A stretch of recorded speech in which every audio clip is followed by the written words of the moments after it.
another episode of Karen's Kids Podcast. This is episode number 20. Today, we have a very, very special guest. Okay, first off, he's a homie from the Sandbox, known him from a long time.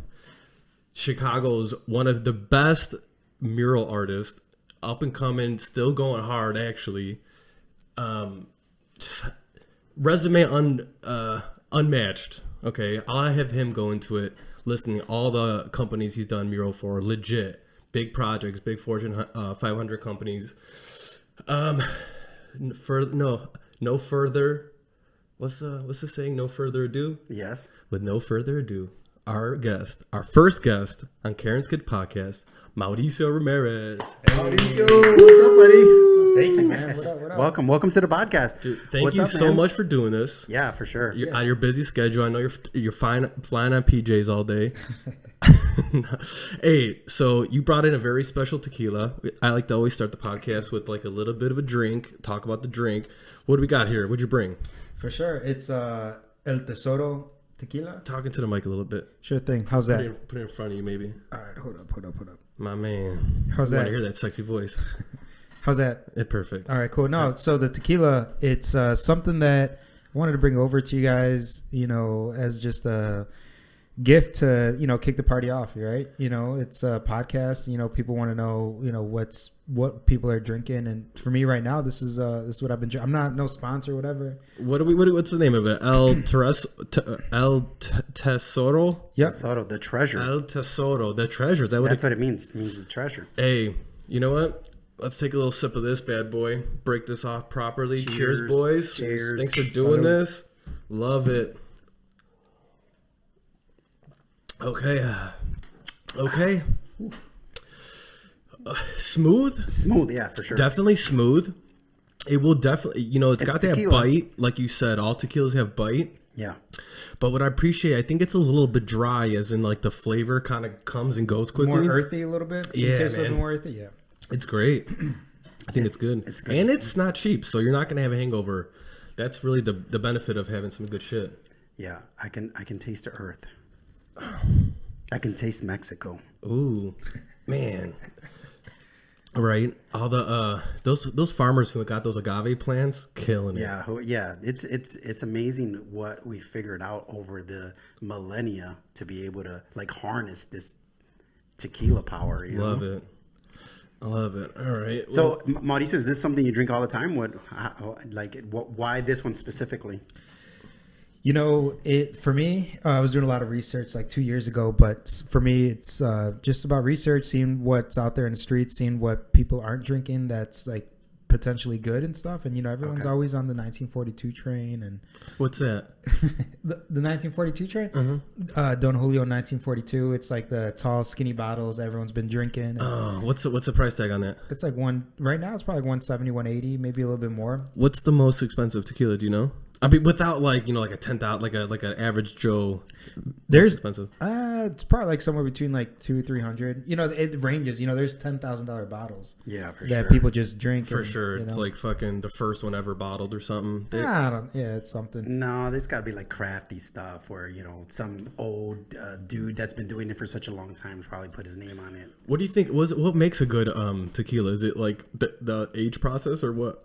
For sure, yeah. No, depending on whether they age it in like metal caskets or wood caskets, and for how long, and for the method that they use to break up the plants, the agave plants. A lot of times they just mass produce it, they throw it in the mill or whatever type of mass production, and it doesn't really get all the flavors as if you were to mash it with a rock. You know what I'm saying? So there's a huge rock that smashes all this plant that breaks all the fibers differently than you would in like a metal spot. So is it anything like the grain mill where it like kind of grinds it like a grinding for stone? sure. Oh, Yes. That's what it is. Yeah, similar to like how Mexicans, we cook. We make our chile in the bowl, right? Yeah. The pestle and mortar. Yeah. So that's similar to that and stuff. Okay, very cool. But it's Love good. It. Yeah, it's Isn't good. it crazy how we figured that out? That's what I'm saying. It's that always blows my mind because there's always one person who figured it out. Right. There was one person who's like, hey, if I take this plant and I grind it, add this kind of water, let it sit. It's like, but I always think these were figured out on accident. Like, oh, we left that thing sitting out for a while. Let me just taste this juice. And it's like, oh, I kind of like it. You know, it's like, that's how, I don't know. It's just interesting. Yeah. It is very interesting. What if they needed to get it off their hands? You know, it's like, shit, we're not going to let all this go to waste. We got to like flip it and like, oh no, you want the super old tequila that we forgot about. You know what I mean? Yeah. Or they have a problem. How do we fix this problem? Well, let's market it as a new thing. This is aged whiskey aged tequila, when realistically they're like, oh, they thought it was spoiled, but they just called it aged. And people like, you know what I'm saying? You create a market for like the shitty product. It's like that Angus train. Yeah. Where it's like Angus is just smelly beef. Is that what it is? I don't know. What is Angus beef? Well, I guess Angus is the species of the cow, right? It's the breed. There's more than one? Oh yeah, they have dairy, Jersey, dairy cows and an Angus cow are two different things. Is one male and one female type thing, or no? I think it's the difference between. I never really even thought about that. A poodle and a German Shepherd having different species of cow, because you don't even. I'm sure they taste different too. Wagyu beef. Wagyu, yeah. Do you ever have it? Yeah. Is it overrated? No, it's pretty good. Is it? Yeah, I don't like a lot of fat though in my meat. If you're balling out, man, it's a great experience, right? The whole thing about having this fine dining experience is like they want to give you all the different flavors. It's kind of like an arc. Sure. And it fits in that arc. You know what I mean? Like, in my opinion. Yeah, but aren't they torturing the cow? Are they? They're giving it beer and how you get it. Wagyu is, don't they overfeed it and they don't let it move, so that's why it doesn't have much muscle, and then they do a lot of massages. I think that helps the. Imagine getting that job. Who signs up for that job to massage cows, or like how do you? You know, I don't know. It's probably. I imagine it's a very long and arduous interview. No, I bet you it's short. Like, did your arms work? Okay, you could do it. No, I wonder if there's technique. They got to do it. You don't think that might be it's Japanese, right? Yep. And they do everything like to the highest level, right? Yeah. Like, even when they get angry to the highest level of festivity. You know. Yeah, they're tightly wound up. They got that crazy business culture. They work a bunch of hours. But I mean, that's what I'm saying. It's like they're gonna want to. It might be where like they'll have somebody come in and then like you're gonna massage me, and depending on how I feel, maybe. Right. But yeah, massage my thighs if I think you did. I mean, because that's a big animal. So I would imagine it takes some fucking like real strength. They gotta have machines. They gotta use like Theraguns for cows. You know, it's like a beef Theragun. Yeah, for sure. Oh, what would that even look like? I don't know. Like a bazooka that fucking. Maybe it looks like a horse. Yeah. Another farm animal. I don't know. Fuck. Interesting, but yeah, no, it's crazy. Who was the first guy to figure this out? How many people died before they figured this out? Right, because when they start making this stuff, the first drips that come out, isn't it like gasoline almost? Right, or somebody's got to test it. I wonder who, like back in the hunter-gatherer days, I wonder if there was like specific people like you got to try the food before the whole tribe does. Oh, for sure. You know, it's like it's like their punishment, like you have to be the guinea pig, or if it was a brave person, or maybe they had a competition, right? And the winner would be the one to test it out. He would have the glorious job of dying for the whole community. Hey, thanks, Ron. Yeah. You know. Yeah, that's kind of crazy. I don't know. It's crazy how we've really changed the way we eat from like hunter-gatherer days, obviously, you know, into the mass producing. And then we have like this huge crazy spike of all the cancers and shit. And it's like people should put two and two together. It's like clearly our food is the problem of like the way. Is it? I think so, man. Well, the thing is like you have to grow in mass for all these people. Right, so like there has to be some shady corners you cut to feed all these people like that, right? Everybody wants beef, everybody wants all their vegetables, and not a lot of people care where it comes from. They just want it. It's possible, sure. I don't know, but anyways, that stuff's really good. Yeah, you want some more? Yeah, I'm gonna put us a little extra one. We're getting loose here tonight. Yeah, right. Although, man, okay, so I tied one on hard yesterday. Shout out to. Were you at the wedding? My boy Ernesto Torres, big shouts. I don't know if you'll ever watch this, but big shouts. Just congrats, got married. Ernesto. Congrats, Ernie. You could say another one, lost, or you could say, positive new beginnings. Yeah, it depends who depends who you ask. But we drank You ask super me? hard yesterday. Fuck, man. I brought my own shaker. I brought my own simple syrup. I brought my own lime juice and tequila. I brought that Tres, what's the rocks one? Terramana. I brought that. That went in like the first 20 minutes. Cause as soon as I offered people, I'm like, oh, I'll make. You brought one bottle. I brought one. I mean, One I didn't need to bottle bring. to a wedding of how I many didn't need to people? bring anything. There You was fucking cheap. There was 10 ass. bottles sitting there. There was like a little bar section. There was 10 bottles sitting there, and they had like a big giant fucking gallon of Don Julio. Like, I didn't need to bring anything. I just wanted to make sure if I'm gonna be bougie, I brought my own stuff. Yeah. So I had probably at least 8 cocktails. So that's about 16 shots total. Because it's almost 2 shots a margarita. And Dino woke up somewhere around 6:30. I woke up at I probably went to bed maybe like 1:30, and then woke up maybe like 8 or 9, but couldn't get out of bed. Got out of bed. Cell was like, she was starving for some breakfast, so I got us some Wendy's breakfast. Wendy's low key. Decent breakfast for fast food, bullshit food. Solid. You ever have it? For sure. No, it's pretty good. It's pretty good. Really? Yeah, thank you. What's breakfast? The fucking Dave's Double? It's no. You could actually get a Baconator if you want to go that route. But no, I got a honey butter biscuit with a fried chicken or something. It was pretty good. I got that one and their other one that's on like a brioche bun with maple. It's like a maple bacon chicken. So it was good. Yeah, awesome. I've never had the Wendy's breakfast, but Mauricio, what do you drink when you fucking do your artwork? I don't. No. It's usually a thing that I do Strictly after. business. Strictly business after I finish doing a project, Yeah, all right. Yeah, Anything- Mauricio, I want you anything to you're brag a working little on bit. Oh, sorry, go ahead. Yeah, anything you're working on right now? Oh man, just trying to, this year's been so crazy, right? The summer, you guys know how it is. It's, as soon as it's warm outside, we're working outside. But right now I was just trying to wind down and just trying to focus on interior projects because it's so cold to work outside. Yeah, right. You can't do 5-story buildings. Yeah. How was that? I see the one I see most of yours is that Loretto Hospital one. Mm-hmm. Solid piece. It's how many stories is that? It's about 90 feet tall. So I don't know how many stories, depending on how. Yeah, it's the like 8 or 9 stories, right? You say almost 10 feet a story. Yeah. That thing. You see a big ass mural. If you drive down 290 into the city, you can't miss it. It's like impossible. And it's this guy. It's like how many thousands of eyeballs you think see that every day? Wow. It's sick, dude. Go ahead. I want you to. I know you probably don't feel too comfortable bragging, but I want you to. So what are some of the companies you've done murals for? Yeah, for sure. Like supplied art, right? You know, in the format of like murals or whatever it may be. It might be paintings, whatever. But I don't know, like just off the top, like Microsoft. Cool. I can't even. Budweiser. Facebook. Vitamin Water. Stella's. Yeah, you got this all. For sure. Dude, your resume's I brag about you all the time.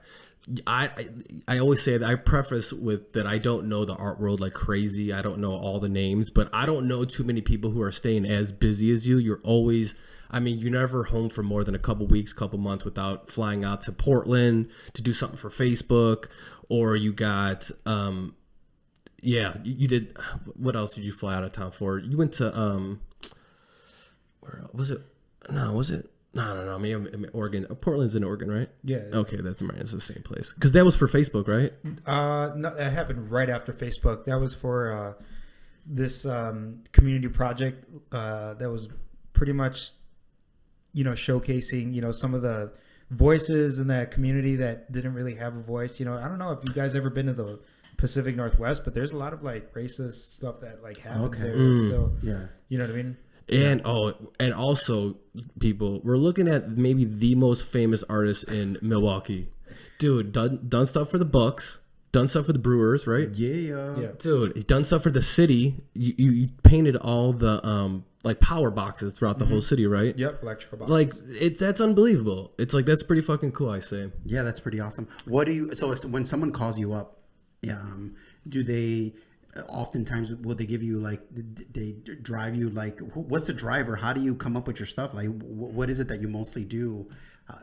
What like your main pieces? What is the thing that makes you different from other artists?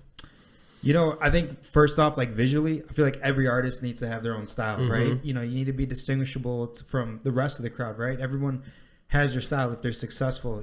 With me, I leaned in towards like the cubism, abstract, like triangular types of art that, I was really attracted to, and I wanted to kind of flip it and make it my own. So, anything triangular, cubist that really, fractal for sure. All that type of stuff that really kind of just, in my opinion, separates me from, the other artists and stuff. But no, I've seen it. It's very colorful. It's very beautiful. It really is amazing, man. I'm a fan. Thank you. And you spray paint it, right? Right. You use the cans. You're like the whole. See, that's the. Let's talk about a little bit about your origin, because I've known Mauricio since maybe 7, 8 years old, since like first, second grade. We played soccer together, and even as we were kids, you had artwork on your bedroom. I remember you had a navy blue wall, right? Yep. And then look at that. I still got them. I don't remember a lot of shit about my childhood, but I definitely remember your place. And you were into the whole graffiti thing, so you were kind of into that, tagging graffiti look in the beginning, right? Sure. I think every teenager was like involved in like skateboarding, graffiti, whatever, hip hop, rap, right? And it just kind of fit all the package. I just was an artistic kid that leaned into that part of the program. You know what I mean? Some people like skateboarding, some people like rap, whatever it is. Yeah. I was just the artistic kid that leaned in towards the graffiti part of the program. You know what I'm saying? Gotcha. So, do you ever go the route of tagging up any train cars? Sure. I mean, definitely in high school. I mean, it was nothing like prolific, but yeah, we definitely adventured into parts around here actually. So is there like rules about like, because I know there's like tagging wars kind of thing, right? It's like a territorial thing. Like you want to put your like crew's tag on someone else's turf. Is that how it goes? Do you know anything about that? Yeah, I mean, it can go there. You know what I mean? If it gets to that level, with any type of organization and like, you know what I mean? Like, I'm sure there's like beefs with like all different types of like crews, even like with car crews. Right. You know what I mean? Like it's gonna happen with like tribal types of movements. You know what I mean? You know what I noticed too, which I appreciate. And I think it's kind of cool. It's like an unwritten rule of anytime there's like a mural on a property, you rarely see someone tag over it and ruin it. But if there's a bare wall, like the people will tag all over it. So it's almost like you save your wall by putting a mural over it. I think that's kind of cool. Some people look at it like that for sure, but it shouldn't be the reason why people want art on their building. You know what I mean? Like, right. Yeah. But yeah, it is a byproduct of it. For and sure. how much? Because businesses, every move they do, especially companies that you worked for, right? And they hire you. How much is it just to show the company? To show everyone who works there, like, oh, we're woke too. Like, we're with the in crowd. Like, we'll put cool art. You know what I'm saying? It less of like, they actually want art more than just like, look, we're a part of culture. You know what I'm saying? Like, do you find like that's true? Yes and no. I mean, like, I feel like we're all trying to like not fit in, but we all just want to. The thing about my artwork, right? It's in a public place, and so it has a lot of power. You know what I mean? You could put up an image, and people could walk by it in the hallway. Let's say you work in an office, and you put up a picture of, I don't know, for example, I don't know, Adolf Hitler, whatever it is, like an image of the Holocaust, whatever. People are gonna be bummed out about it, just walking past it. But if you put an image of, the complete opposite, like Dalai happiness, something like that, they're gonna get a different vibe from it. So I think people are just starting to understand, public spaces, especially through paint, can just be transformed like that. And why not, transform a space, to have a better message. So is that something you think about before you do any kind of artwork? Is like, how's the community going to reflect on it? Sure. I try to, for sure. That's cool. Yeah. But I really focus on just try to, make the best art that I possibly can, because I'm doing bigger and bigger projects, and, obviously they're getting more and more eyeballs to look on it. But I try to make artwork that's going to stand, with the rest of like the nation's like, their ideologue, level of I guess, professionalism. You know what I mean? Okay. Like, there's a lot of good artists in LA, a lot of good artists in Miami, Sure. New York, and stuff. So I just want to make sure my work is, you know, on par with like everything that's being Gotcha. created right now. So Do you? Yeah. What is it? So, but I would like for you to walk me through, like, I know you used to do art and you used to do graffiti as a kid, and maybe you tagged up a few walls and a few train cars, and you were into that hip hop, skateboard, graffiti scene. But at what point did you think that you were like, you know what, I could probably do this as a career? When did that change for you? Like, at what point were you like, hey, this is what I want to do for the rest of my life? sure, yeah, it. You know, I don't know for the rest of my life, but I definitely know it's works for me right now. I would say about maybe, you know, here's the thing. As soon as I got out of college, I knew I was going to be painting for the rest of my life, or at least doing some sort of like muralism or working on art projects of, you know, labor of love. But, you know, when it became like serious and it became like a means of like living and stuff, happened about 6 years ago. You know, I was working in New Mexico. I was working a factory job painting military vehicles in a paint booth, you know, suited up, doing all these, you know, professional, you know, coatings on these military vehicles. And I got a call from the city of Milwaukee, and I got invited to come and paint the utility boxes, and it was like $15,000.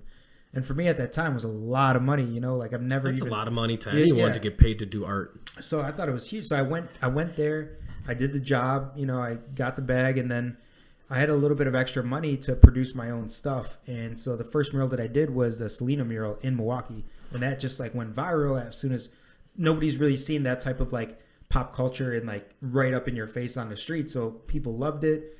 And from there, you know, people wanted more and more jobs and wanted that type of like impact of public art. So from there, I started to get more and more jobs. And then I realized that it was hard to go back to the 9 to 5 if I was going to be taking out a week here, a week there, 2 weeks there, and no one's going to want to hire you. So I just kind of like buckled down, waited for the next, you know, job, and knocked that out of the park, and just kept on being smart with the money and saving it, and then just, you know, waiting for the next project, you know, as I was living, you know, both in Milwaukee and at my dad's place in Berwyn. So it was just kind of like trying to trap out of the, you know, that area and just, you know, knock out these projects. And the cool thing about painting projects and murals is that you don't really need an office space. You don't need a storage space. You may need a garage or a car, but for the most part, you're working on site. You don't have to rent any like brick and mortar. So it's easy to just to go up to the job site and, you know, do the work. So but how did you actually get on in Milwaukee's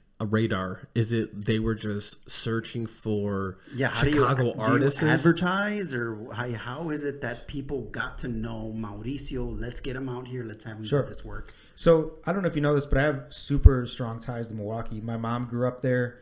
She was born and raised there. All my aunts and uncles lived there. So my family was actually one of the first Mexican families that migrated to Milwaukee from Mexico in the 30s and the 40s, believe it or not. Oh, interesting. So they were one of the first ones there. And then, you know, my mom met my dad here in Chicago and moved here and had me. So I was a Chicago relative to Milwaukee. So I already had those roots established. But after I did the utility boxes, I did the Selena mural, right? Went viral. Oh, yeah. And then after that, I started to do more murals in the communities. I did like 4 murals in that summer. And it was just like all these murals started popping up. And I think people started to get wind of it. And they liked it, obviously, and kind of created my own little wave in Milwaukee. And then from there, I started to get bigger projects. They got bigger press. And, you know, just worked at it for about 5 years, you know, living literally between Milwaukee and Chicago. Yeah. And how long have you been now from the first time you decided to do your first, or you got your first job that you knew this is what I want to do? How long have you been doing this now?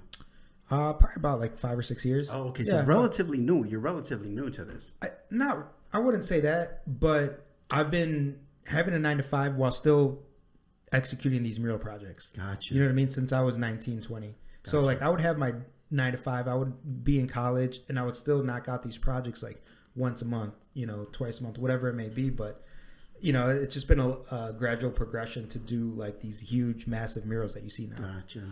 So you started off on canvas. Do you still do work? Like, if companies try to hire you for canvas work? Sometimes I try to stay away from that just because believe it or not, it takes me the same amount of time to do a canvas as it does to do a wall. Interesting. Explain. you know, when you work on canvas, it's super tight, super small. You have to be way more precise. When you're painting a large wall, you could pull the lines with your arms and then just fill in. And you know, the mural is so far away from the eye that no one's gonna really see. Detail is right. You know, I do the detail as clean as I can, but you know, for that type of you know, engagement with the viewer, it's not really needed. Okay. And what inspires you to like what kind? Because you always use really cool colors, right? You always use like I would say like opposites. You always do like the dark with the light next to each other. Really like what do they call that? Contrast. Yeah. There you go. You do a lot of contrast. Do you like how does it work with the colors you pick? Do you just go with these stores have these colors available, so I'll just take them and they're maybe on sale or something? Or is it like, no, I specifically want this corner to look bluer and this bottom to look pinker or whatever? Sometimes, I don't know, it's just a natural thing, you know, just looking at the image at a quick glance and even like closing your eyes a bit and just really trying to see what the immediate impact is. You know, if you look at it too long, right, you're gonna get lost in it. Right. So we're gonna put a link to his Instagram so you can really see his work. But I'll try to really briefly describe what they look like. So what he does, what he's infamous for, is he'll take an image or a person or place or thing, an image, but then the way he draws it on the wall is like fractal and triangle. So it's all triangles aligned up into an image, and it's pretty cool. It's really different, and you could tell it's like modern, new, and like lines. That's why I think you're so hot right now, is because it goes, because if you're updating an office or you're updating a building, everything's gonna have to be like newer and modern. I think your artwork is sliding in there perfectly. Cool, thank you. Yeah. Yeah, as a kid, when you were doing your artwork, obviously it didn't start off with all this fractal stuff, or did it? What took you there? What was the thing that was like, hey, you know, I like these lines. Yeah. Has it always been like the straight triangular, colorful stuff, or how did you evolve to start doing those? Right. Yeah, it happened in like 2013, 2014. So, you know, I was transitioning from like doing these like graffiti inspired paintings on canvas, and you know, I pretty much exhausted that. You know, I brought those paintings to New York, California, and you know, they weren't really hitting, you know, unless like you're the most like notorious like graffiti writer in the US history, like people, you're not going to really be that collectible, in my opinion. So I started to pivot and do something a little bit different. I started to look inward and, you know, seeing my identity as an artist and what made me tick and stuff. And obviously, you know, I you know, gravitated towards like the traditional like you know, Aztec culture and stuff, that, you know, the history of people painting that and telling that story. So a lot of people like to depict that story very literal. You know, it's very like as is. You know, you're going to see it exactly how you're going to see it in the photograph. And so we're so used to seeing these images. You know, seeing the Aztec eagle warrior in calendars at the grocery store, in people's homes, and Sure, I powerful. wanted to take that image and flip it, and I wanted to pixelate it and seeing what it looks like at that time in 2014. So I was trying to take these familiar images and rearranging them and reintroducing them to like a younger audience. And that's how I came up with, or I started to, you know, adopt the whole low poly style. What was the first image you did? Was it the Aztec Eagle Warrior? Oh, okay, nice. Yeah. Oh yeah, that was so badass. On that, I remember that one. Yeah, you showed up to the Bombay Sapphire. Yeah, that was sick. Yeah, you know, that's the benefit of being his friend. So I get to go to some of these little private parties. He's like in with the art, you know, scene in Chicago. So it's like they're always like having these cool little parties, and I always get to tag along. So I get to see some shit. It's pretty cool. That was one of them. That's very awesome. So as far as people finding out, I guess now at this point you're making a name for yourself. The first time around was because you had some ties to Milwaukee. Mm-hmm. So was it like, you know, you created a canvas, like a family started passing it around, or how does like today's internet impact like what you're doing now? Is it where now you're developing your Instagram to be able to push your projects, or you know what I'm saying? Like, where's your catalog, and how do people find out about you as far as like I don't want to say advertising, right? Because art is a little different, right? It's one of those things where it's like it might not be. You're amazing, but I have to say you're amazing. You use great colors. Some of the stuff you're doing, I'm like, wow, you know what I'm saying? It's for me, it's magic what you do. Thank you. So, but it's like taking that and being like, okay, so all right, so he does this stuff. How does now the internet? Before, when it was like, so you had ties to Milwaukee. How does now you? I know your art. You're gonna get to the question. Yeah, no. Holy shit! It's dancing around like a fucking sombrero. Go ahead. We've been friends for 2 So- minutes. So, I don't even know where he started. as you're growing, right? What is it now that's pushing you forward to continue to do this artwork? Yeah, I guess right now I'm at the point where I've established myself, you know, and I think for the past 10 years it's been like trying to establish myself. I think every artist tries to do that, and now that I've reached that point where I've established myself, you know, I'm figuring it out as I'm going too.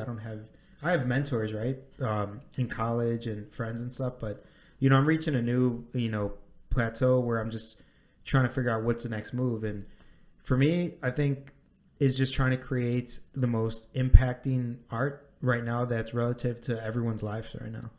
It's, you know, you keep working as long as people keep hiring you, right? So it's like that's what's interesting. That's why another reason why it's hard for you just to have a normal job, even though, you know, financially might not need it, but even if you wanted it, it's hard. Like you said, you can't take because Facebook or some kind of company can email you today and you're like, oh, they want you to do a project. It's gonna be 3 weeks over in Florida or something. So it's like, you don't really know your schedule, you know? So it's like, I would say, you know, not try to answer for them, but I would say as long as these people keep calling and, you know, emailing them for some work, that's how he's going to keep doing it.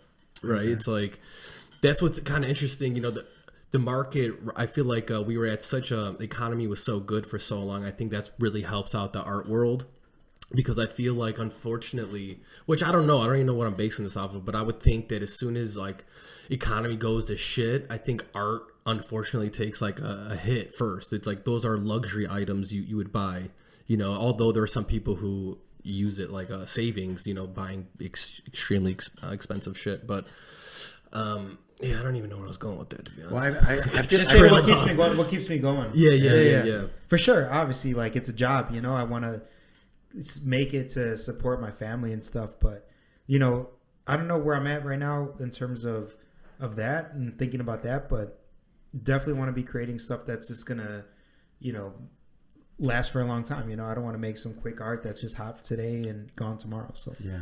Do you have like an idea in your mind of like, if I don't work for X amount of time, that I have to like do something else, that maybe it's like, you know, I hope you work forever. I don't see you slowing down at all, but you know, is there a time where it's like, okay, I haven't done a project in 6 months. It's like, okay, does it go to a year or 2 years or 3 years of no calls? Then you're like, oh, okay, then maybe I need to pivot. Have you thought about that? I haven't thought about that yet. Not that I want to put out bad juju in the universe like that, but you know, I always try to think like worst case scenario. You know, it's like I'm always trying to think future. That's why, you know, I tell you all the time, it's so important for you to try to figure out some kind of financial manager and stuff, because you could. I would imagine you've done, you know, pretty well for yourself, and I would, you know, you can have that money be working for you. So I know we've talked about it before. For sure. I think that's important. Yeah, you know, I work so hard. I try to focus on the work and try to work my ass off to make sure that I don't see that day coming anytime soon. Right. But if it does, you know, I'm ready to pivot, you know. But right now I'm just trying to get involved in the work, trying to like immerse myself in the work to the point where I prepare so much so that the following year is going to be, you know. Do you, how do you go about your, like, do you do all the videos for your social media, or do you have people who help you on, like, you have like a cousin? I know you have sometimes. Yeah. I collaborate with a lot of people. It's not just one person, but Primarily, it might be me, but I'll hire my friends to help me just document for the day. Mm-hmm. They're great at it, and I've reached to the point where I don't even want to. The projects become so stressful. Mm-hmm. They're so I get so much anxiety from each project that I don't even want to take on another task of trying to document it. I see. Package it to make sure that it fits nicely and neat for Instagram. Gotcha. What gives you anxiety about a project? Is it the finished product and making sure they like it, or is it actually just doing the logistics of just getting on a boom or a scaffold or whatever to do it? Yeah, it's all the above. It's all the above. It's budgeting, it's talking to people, it's pitching ideas, it's creating the ideas, it's hiring the help, it's budget managing, it's getting the materials, it's getting to the job site, it's all that stuff. Is just, and on top of that, you have to create like the most beautiful mural. It has to be some of your best work, right. And then you have to like face your fears of like whatever it may be, like heights and Have you ever been on a scaffold on a stage on a windy day?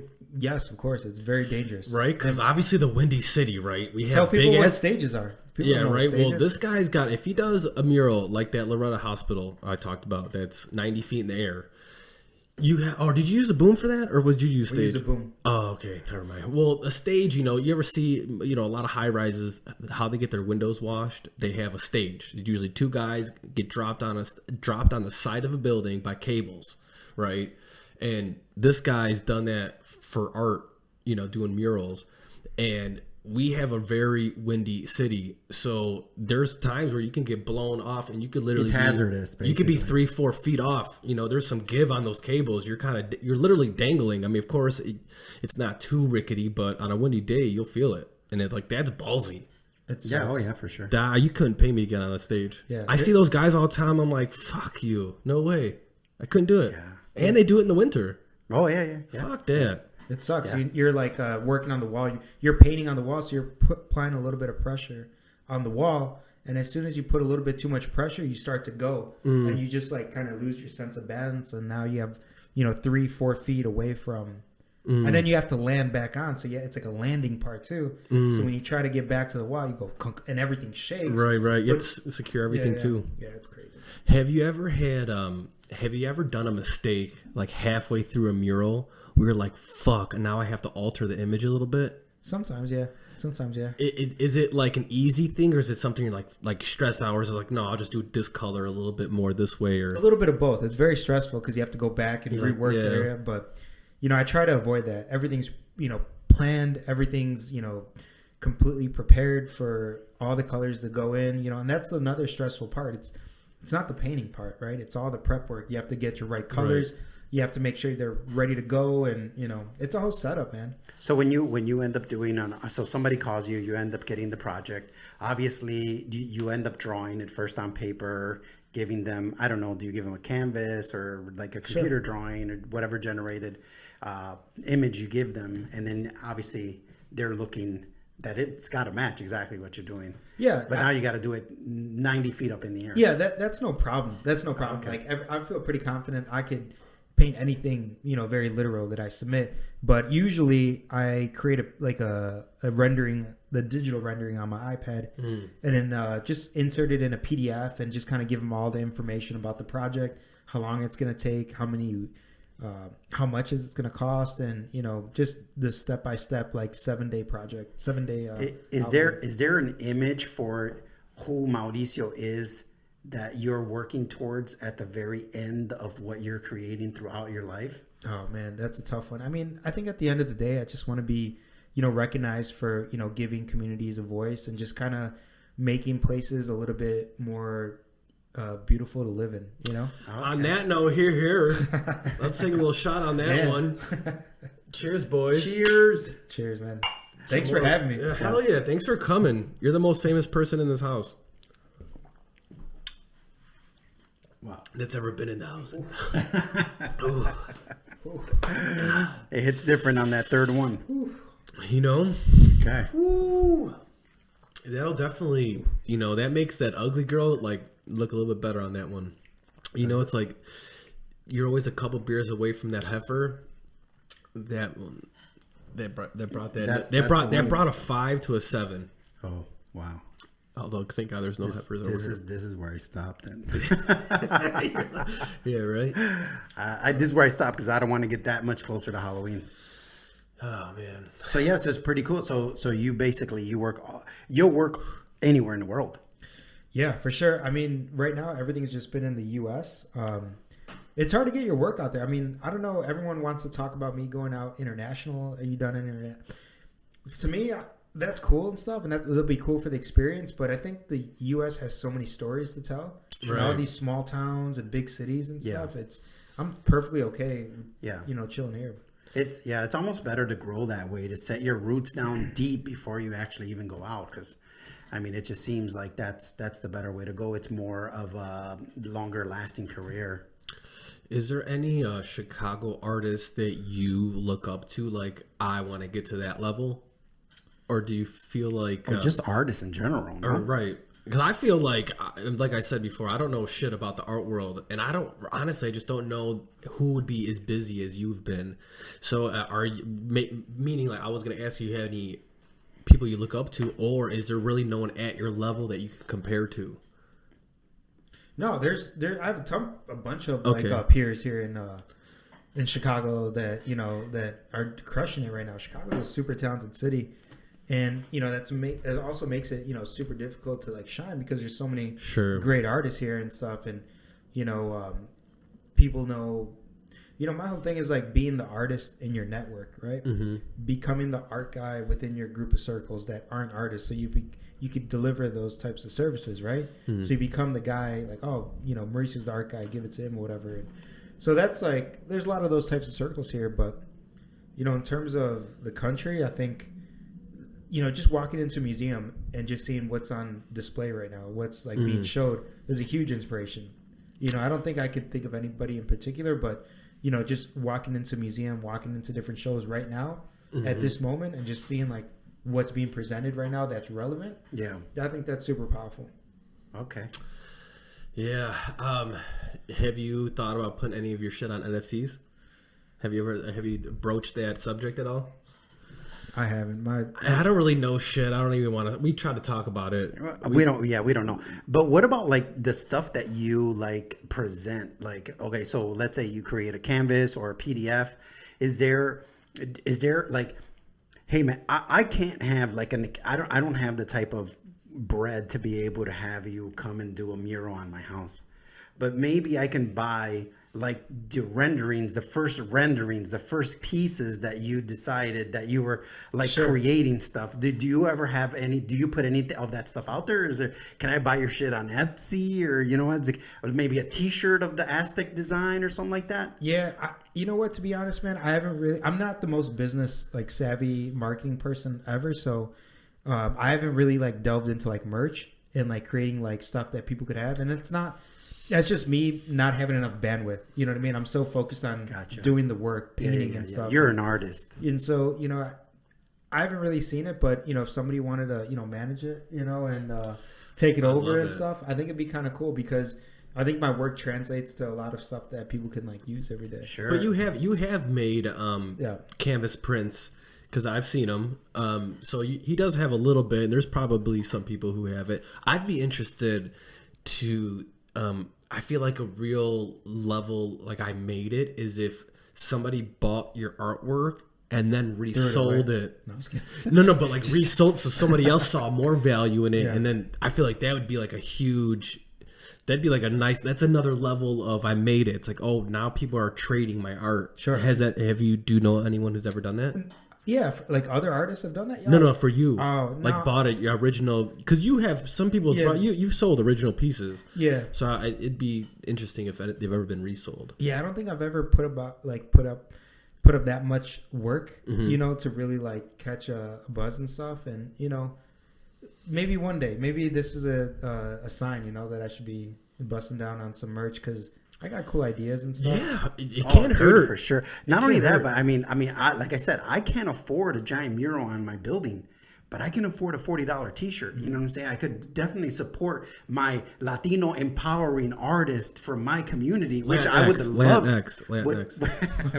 Which I would love to do. I would love to be able to, promote you out there because, dude. people like you, I don't want you to go away. I want you to get bigger. I want you to grow. I want to say that dude is from my city, which I already do. I'm like, that dude's from my city. But now I could say, I know Mauricio. Damn, thank you. Yeah. That's Yeah, awesome. definitely, man. I mean, but yeah, like I said, your pieces are empowering. I think people should be able to own them. Maybe not a 90-story mural, but a T-shirt, and be like, yeah, this is Latino empowering.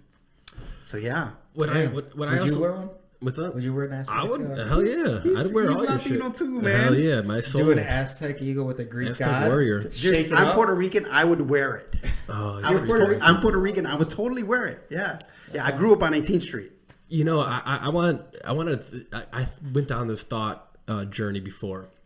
Think about how many people make art, okay, and then out of those people, how many try to actually make money doing it, okay? Any money, whether it's $10 for a thing or thousands of dollars. Yeah. That number gets even smaller. Okay, we're in Chicago. How many people are in Chicago? 3 million? 8 million? I don't know the number. Yeah. Well, including the suburbs, something like 5, 6. Okay. Out of all those people, how many people do you think call themselves artists? Oh my God. 100,000 out of 6 million? Maybe more. Okay, 200? If you've drawn a circle, some people might think they're an artist. Okay. So then out of those, let's say it's 250,000 out of the 6 million, they call themselves an artist. Okay. Okay. That's just before selling anything. They just call themselves an artist. Yeah. Yeah. Yeah. Then after that, how many people actually sell work? Yeah. Okay.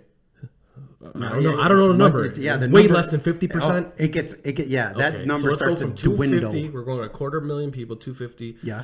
Out of people who actually sell stuff, I would like to, any version of that is probably 30%. A third of it is actually selling stuff. Then out of that third, how many people are selling enough stuff to support themselves? You think? Even way smaller, right? Less than 1%. Less than 1%. Then out of that 1%, how many people do you think actually get recruited by companies, right? Fractions. Okay, now we're talking tens of people. I think we went from 250,000 to people who are actually making enough money for a couple years on end, not just one and done year, for several years, made enough money to support themselves, right? So from that, it's like, that's where I'm like, I don't know a lot about the art world, but I don't know as many people are as busy as you. So it's like, you gotta be. So if you think of all the art, all the people in Chicago, you're killing it in the art world. There's not a lot of people in your I think in your level. Now I know you know some people, and I know there are some people, but I think I don't know if you ever reflected on that, but like, that's really cool. That's how I thought about it. I broke it down, like, how many people are actually at your level? Can't be that many. But then I always say to myself, well, I don't know a lot about the art world, but I can't imagine more than 10, 20 people that are collecting the kind of bags you are for art. Yeah, man, thank you. You know what I'm saying? I think that's fucking amazing. Yeah, no, and it really is. I mean, you truly are an artist, because there are artists out there that they do great work, but they're not being paid for it. So what's the use? And you came on Karen's Kids, You're relevant. You're speaking. And we're gonna go from 50 viewers to 250 viewers after this episode. Oh man! On that, let's take another one. Well, I'm feeling a little warm. Don't disparage us, because if we've just started and I know, I know it's a little sloppy. My intro, Chicago artist at that. Dude, I travel to a lot of different places all the time, and every time someone hears I'm from Chicago, some people will say, "Oh, I'm sorry," but some people are like, Why would they really say sorry? All the disparaging news that they hear from like the East Side, they don't understand that Chicago is more than just Inglewood. yeah, You know what I mean? it's scare tactics. We know the deal. Sure, but everybody thinks all of Chicago, and we've talked about it between me and Dino. We talked about how many shootings have you seen personally? I'm like, I haven't seen any really. Well, I have as a kid, but Yeah, I know. it's not that many as an adult. You know what I mean? Yeah. But I mean, the fact that you're speaking to the Latino, and you use all the colors that we use, because in our communities we have all these vibrant, celebrated music, and your art is like that, man. It's almost like if I were to compare your art to anything, I would compare it to music. It's like visual art, visual music. Yeah, it's beautiful. That's man. awesome, man. It really is, man. Yeah, no, seriously, it really is. Yeah, And right? people as people see it, because I'm gonna put it up. As I edit this, I'm gonna put up all your pieces, and I'm gonna put up all, so they'll see it. They'll know exactly what I'm talking about. It's art it's music for your eyes. That's what it is. It's beautiful, dude. It's worth 1,000 words, right? That's what they say. Yeah, definitely, man. Yeah, I love it. I really do. And I would love to purchase one of your shirts. So get on that shit. Yeah, right. You might need a manager, dude. Hopefully, if there's somebody out there. Dude, I'm telling you. I've been throwing ideas at this guy for years. You're a millionaire in the making. Yeah, hell yeah. Yeah, dude. For You real. tried, right? You found a little company to like 3D, not 3D print. What would like you could Canvas print? Canvas print, like Yeah. like you were printing like phone cases, right? Like you did a little something like that. Oh yeah, a while back. And mugs. You did like a couple. You did like a little small trial run. Yeah, it was cool. But no, I think that's something cool that here's the thing. I'm so focused on just making art and images that to take it to the business level, that's like a whole nother, people get degrees to learn how to do that. You know what I mean? Like, and me just like, baby steps, even though I'm ready to do it, but.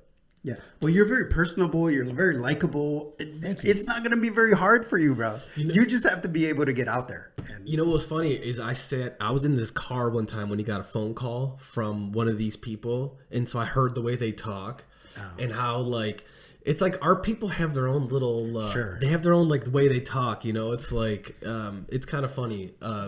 And everyone who I know that, like especially that lady loved him, couldn't say nothing but good stuff. And I think you were going over like, that's another thing cool. Like you say you're not business savvy, but you're smart enough because obviously corporations, they need, everything has to be like emails and passed around. It has to be digital. And what's cool is you could digitally show them what that wall is going to look like with that image on before you have to do it. And I think like, I don't know if a lot of artists, I don't know if there's easy programs to do that, to easily do that. Yeah. Especially if you're a realism, if you're one of those people who, how do you show that image to somebody? Unless you're just like blowing it up and it's like a rough, yours is a lot more accurate. It's like, you'll know where those lines are going to be on the wall. So that's, I think, part of your benefit is that you know how to, you can package it and show corporate, and that's another thing. Like you haven't, I don't know if you have or not, but have you gone to companies and say, hey, I could do this on that wall? Because most of your work has been like, I need an artist. Can you do this? So that's been most of your work. Have you ever thought about like going to companies like, hey, you have a big exposed wall right here. I can put this there. Dude, that's a great thing that you mentioned, because no, I don't do that right now. But 10 years ago when I was 18, 19 years old, I would go to FedEx and print out these little like packets that showed my work. And I would go door to door and to people that I'd want to paint a mural. Hey, you have this is my stuff. And, it's just something that, they were able to look at and take away. And they were, 9 out of 10 times I would be able to paint the job just because of that little pamphlet, and I would bring them. Things like that, I didn't know what I was doing, but I thought that looked good, and I thought that was, because that could be a good angle. So I did work on this building on Halstead, and what they were actually fearful of graffiti. They have big open walls and they get graffiti. What I was hired to do was to power wash the wall and then put a clear coat, so when graffiti happens, it's easily removed. It actually sticks to the clear coat. It's not actually sticking to the brick. So I'm like, oh, I think that's a good business, because I'm sure it's a hassle for a lot of these businesses. They get graffiti, or it's a fear. So I was thinking like, I can go around advertising, hey, I can put this anti-graffiti stuff, so it's a preventative thing. So if you do get fucked, it's easily removed. So have you ever thought about going to buildings, say, listen, you don't have graffiti yet, but you can maybe even make up some statistic that if you have a mural, you won't get graffiti. So at least you'll have an art piece. So have you ever thought about like, hey, going to these businesses and say, I think it'd be a smart idea for you to have a mural here, and this is what I could do? Yeah, no, for sure. I mean, that's definitely one of the byproducts, right? Once they see a wall activated, they more than likely won't, bomb it or tag it and stuff. It's just something of that rule. But, there's other purist graffiti artists that just want to bomb everything, and that's fine too. But that's a great selling point. I would let, I've been so displaced from when I started. You know what I mean? When I first started, I was out there in the streets, you know, cold door knocking, cold calling, all that type of stuff. And that's what really kind of like got me to, you know, where I am. And I think that's a place I need to visit, you know, because I've just been, for the most part, I've been blessed with my, you know, mailbox just being, you know, emailed every week and stuff. And it's been a huge blessing. And I love working like that. But I think I need to get back to, you know, being hungry and stuff. Yeah. I personally, I don't think that you're that commercial painter. You know, you're that guy that somebody's going to purchase because they're going to want to identify with your artwork. You're that guy. You're that. So there's artists out there there's people out there that will buy art, not because they like it, because they're cool, because they have it. You know what I'm saying? It's like they were nobody till they bought that piece of artwork. And now they have that piece of artwork. And now people come over to their house and they cross their arms and they look at him. They're like, damn, he owns this piece. You're that guy. You're that guy that's like, I don't think you're the commercial guy. I feel like you're a true artist, man. I think you're that dude that, you know what? It's going to take somebody with some deep pockets to be able to get murals, artwork of your quality, because, man, like I said, man, I truly believe when Dino told me he has a friend, he does this artwork, and I went on your Instagram and then I saw you follow us. I was like, oh shit, this is amazing. Yeah. I was like, holy shit, you know? And I was like, no, this guy does music for your eyes. This guy's Thank you, man. badass. Well, me and Dino go back, way back, and he's seen me grow up, and I've seen him grow up. Yeah. And it's like we don't really have a lot of people don't really have those type of childhood friends that develop into adult relationships. Yeah. I'm just you know, we both came from the same neighborhood and went to the same high school and played. You know, it doesn't get any more close than that. So it's like for me to open up about the stuff that I'm doing is a little bit more natural here and stuff. So you know what I mean? Yeah, it doesn't feel like we're doing much. I know we're just hanging out. It started off a little. My intro probably sucked really bad. I didn't feel confident about that intro. Didn't practice anything. You mean the holy shit? I love it. I think it's. I don't even know where that comes from. I don't know why holy shit is the first words I say, but it's like we're back at it again. I'm gonna eventually nail some kind of really good intro. I didn't feel. We're the Karen's kids, so. Yeah, we're slow. Listen, and today, you know, it's a lot of special things. We finally rearranged the room a little bit, although it does kind of look the same. But we got a new table in here, which is not on camera. So we're slow. This place is gonna be legit at some point where people are gonna walk in like, oh shit, this is like I don't know what other people's podcast rooms look like, but we're putting a little effort in here. We're not spending a lot of money, that's for sure, but we are artistically trying to make it look nice. You know, doing whatever we can. We're moving forward, and that's what's important. Okay, so we'll move a little away from stroking Mauricio off. But you guys are part of the conversation in 2022. You know, everyone's creating podcasts. Everyone's uploading their content. Yeah. Right. And now you guys have a voice, you know? And that's awesome to think about. We appreciate that. Because you know what? We've talked about it before, and Rogan kind of said it, and I really believe it. Like, social media was, you know, we're showing pictures, right? And people they're really trying to paint a picture of how they want to be, or they want you to view them, right? And I think instinctually people know that Facebook, Instagram, all that's fugazi. It's all fake. You know, it's like, although we let it affect us, but at some level we still know it's kind of like fake and phony. But what I think podcasts do, it's kind of like just a new social media. So it's hard to fake if you're coming on here, you're doing several episodes and they're an hour, so all of a sudden you have several hours on the internet. It's hard to fake. It's like, sure, you could put a persona on or whatever, but I think people can, especially if you're having genuine conversations, people get that authenticity. And I think podcast is just it's the authentic social media. It's like, it's still being built, and a lot of people, of course, there's like probably 10 million podcasts by now, but out of that 10 million, how many people take it serious or do it weekly or really trying to establish some kind of thing? And of course people could listen.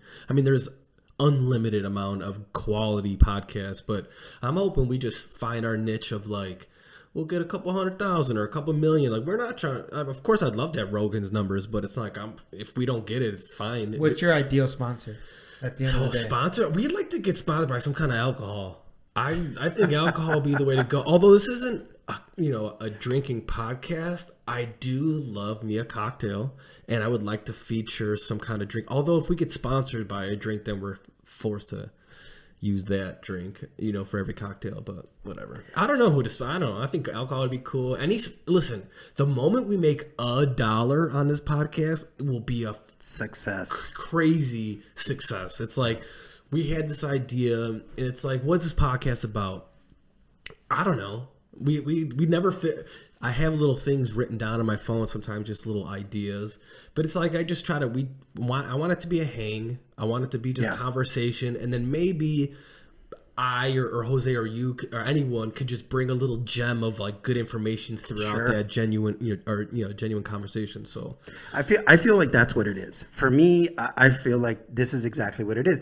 All we're doing is we're hanging out. A lot of people are so busy. Everybody's so involved in their life. They go to work, they come home, they go to sleep, and they don't have too much entertainment. Yes, there is concerts out there. There's all this stuff, but a lot of people they don't have the time for all that. They don't have, because our jobs in these big cities, they're so involved. You know what I'm saying? Like, I'll go to work, I wake up at 4 a.m, go to work, start at 6, start driving home at 2 o'clock. Yeah, I drive home early, but I'm tired by 4 o'clock. I don't want to do anything else.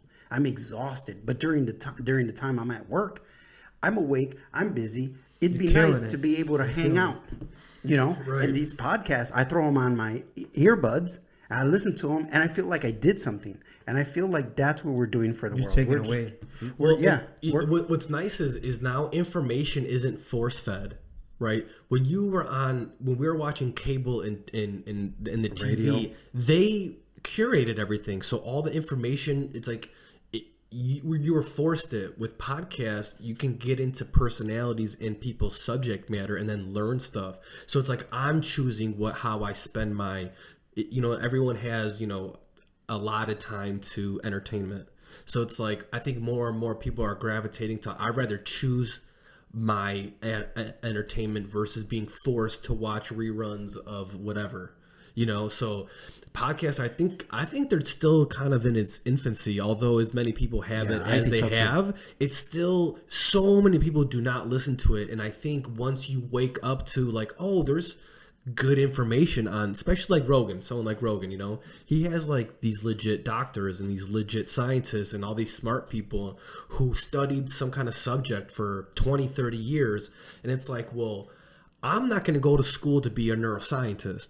But you get one of the best on the show to give me all the bullet points of the stuff he's done. It's like, what's better than that? It's like, I don't need to go to school, but it's cool that I know a little bit about neuroscience now because I listen to some 2-hour podcast.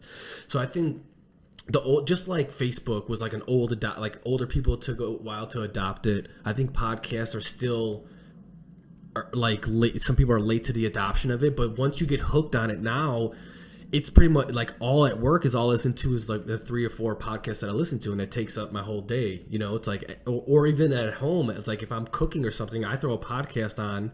I don't just turn the TV on, So I think podcasts are it's still growing. So I wanted to get our feet wet in it, to get our ideas out there. And plus, I think low key, it's nice to have these videos because, you have kids. So it'd be cool to be like, you could show them some things that you've been on, or they can have some record of you because you're not going to be here forever. So it's kind of cool having these. And like, I'd like my nephews to maybe eventually see these. They're all young, they're the oldest one's 12. So by the time I'm hoping that we have enough gems of information here that when those kids watch it, they're like, oh shit, they can learn something from it, Yeah. Or at least be like a launch base to dig in deeper to or just things that we've like even mentioned. You know what I mean? It's like these things that we like mention here and there. It's like it might not be big for us, but for the next generation, it's like, oh, let me research that and they 100%. Dig deep. You know what I'm saying? Plant seeds. Yeah. That's all. That's you nailed it. It's like I would like, because I get a little we get a little buzz here, we get a little high here, and I like to go down different thought journeys, and I like to. It's explore ideas. So you nailed it. It's like I want people to listen to this and just get a new question, like, oh, what is that thing, or why did that thing work? So it's like that's what we're trying to do, is just trying to help people just think about things in a different way. Absolutely. Do you ever think about maybe starting your own channel where you work on a piece of artwork, or help to inspire that's a good idea. Maybe even have a podcast. You don't even have to, but it could be like there's podcasts that are only 10 minutes long. Right. That'd be to interject. That'd be a good idea. Like, have you ever thought about like, okay, from concept to finish, the whole thing. Although you do have a lot of your videos like on your Instagram of like you doing it, and you always put some like, cool music and shit. I've always liked your videos, even the ones you just made on your iPhone. It would be cool. I think that'd be really cool from like Facebook. Let's just say you get the first email, you start the podcast. Okay, I just got hired to do this thing. This is what we're gonna go over. Conception to finish. Right. These are the four images I'm subjecting to them. They're gonna agree upon one or two of them, and then the finished product. Have you ever thought about just showing all that, or is that just too much extra work and it's like you're a one man? That's definitely extra work, but it's not impossible, especially with like having a cell phone, having like the technology we have. I haven't done it. I did it like between like 2012 to 2014. I was really, once video was introduced to Instagram, I was like killing it. I was uploading stuff, and I think I was too early for the curve for the mass audience to catch on to like content like that. I think I was too far ahead of it. But looking at it now, I think it's just something that I don't know. I don't have too much.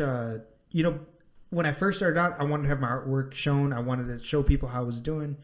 But I think as I get older, and I just want to focus more on I think it's just me as a person. You know what I mean? Like, I don't know. Like when we were in college, right? We wanted to take photos of us like drinking beer. Every Facebook photo was just like whatever. But now it's just like regular regular content. And similar to how I make art right now, I think I'm less focused about how like bringing the viewer in, even though that's great content. I think people are going to look at that, but I don't know. I've gotten pretty lazy with documenting the process and just focusing on the finished product. Yeah. How key? I was thinking about a lot of your like footages on drones.